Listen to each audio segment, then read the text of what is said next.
Hey guys, so today I'm going to do something a little different. So I've been trying to eat out of our pantries and freezers just to kind of get them a little cleaned out before the gardening season begins.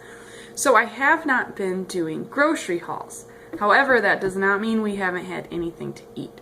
So today I'm going to show you how I shop my freezer and pantry, and I'm going to do it by the guidelines in my book, The Housewife's Guide to Frugal Food.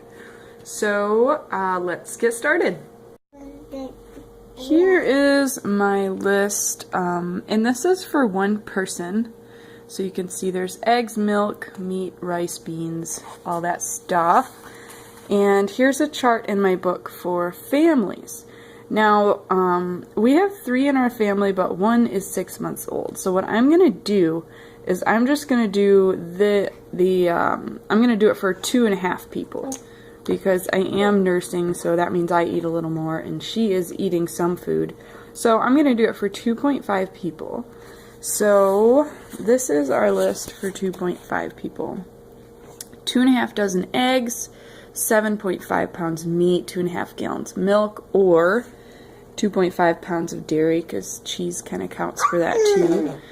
2.5 pounds of rice, 2.5 pounds of beans, 2.5 bananas, or 3/4 pound of fruit, 2.5 cabbages or onions, 5 pounds total, 2.5 pounds frozen vegetables, 5 pounds carrots, 12.5 pounds potatoes, 5 cans of tomato paste. So I'm going to make some modifications to this because we have a ton of eggs. So this, I'll show you this side first. This is my modified list. 4 dozen eggs, 6.5 pounds of meat, and I just did that because we have so many more eggs.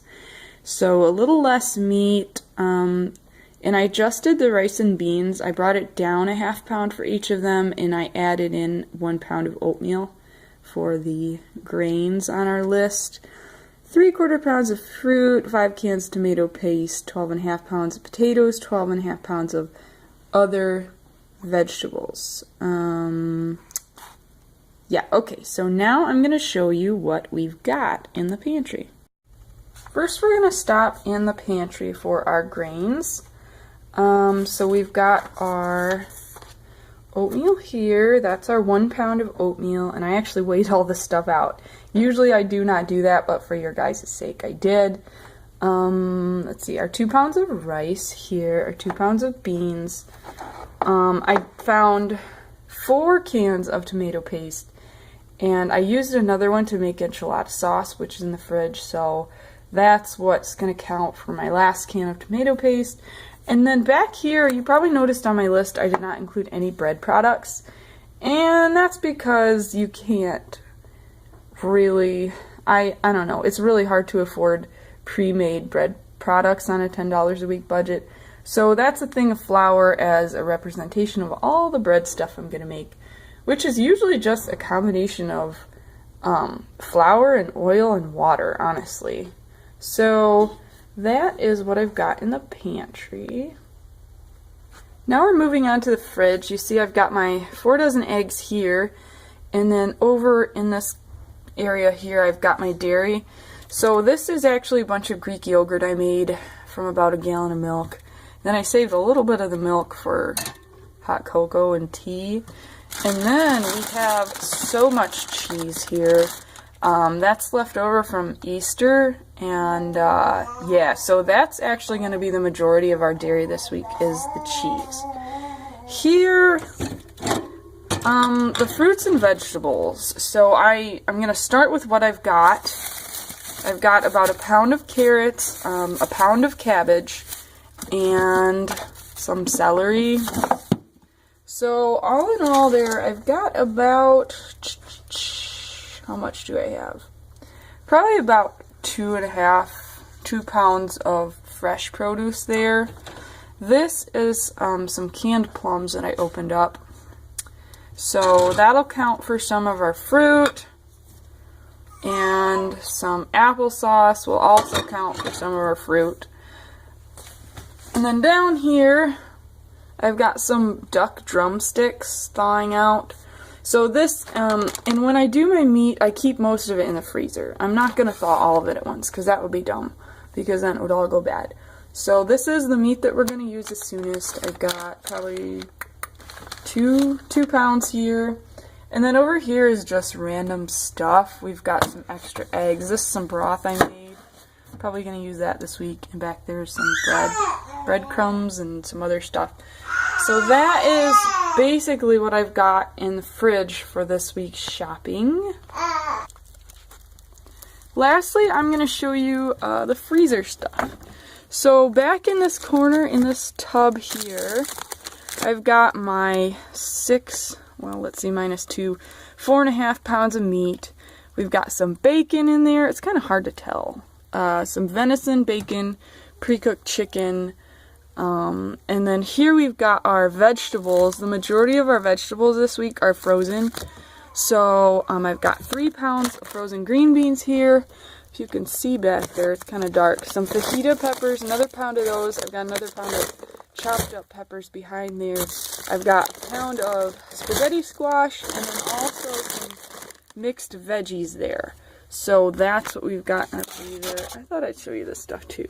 I've also got some pre-made pesto cubes and then that sausage stuff I made. If you guys read my blog, I made some sausage kind of stuff from leftover scrap meat. And so that'll be kind of, if I really need more meat, I'll just use that.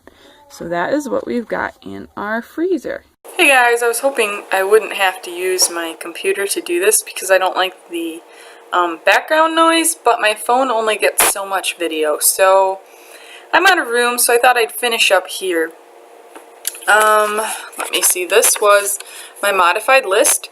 So basically I did find everything in my pantry except the tomatoes, oh my goodness, the vegetables, the fruits and vegetables. I got 9 pounds of vegetables from the freezer, and then I got 2 pounds of fresh vegetables. Obviously I showed you that.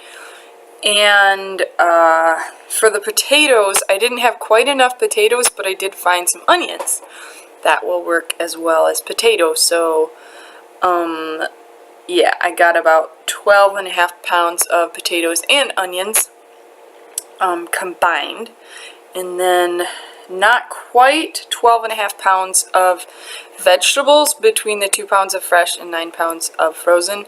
So we are going to be having some more frozen fruit this week. I have a bunch of frozen fruit in the freezer, and I'll just use that to fulfill the rest of my fruit and vegetable requirements.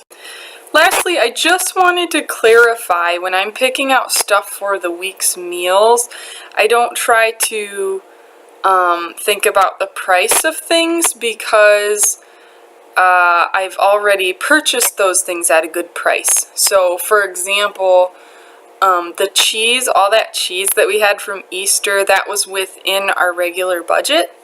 So I'm not going to worry about the fact that technically I have way more money's worth of dairy than I should for this plan, especially now because I'm just cleaning out the freezer. I know this plan works if you're buying everything fresh, but or frozen or canned or whatever. If you're buying everything from the store, it works.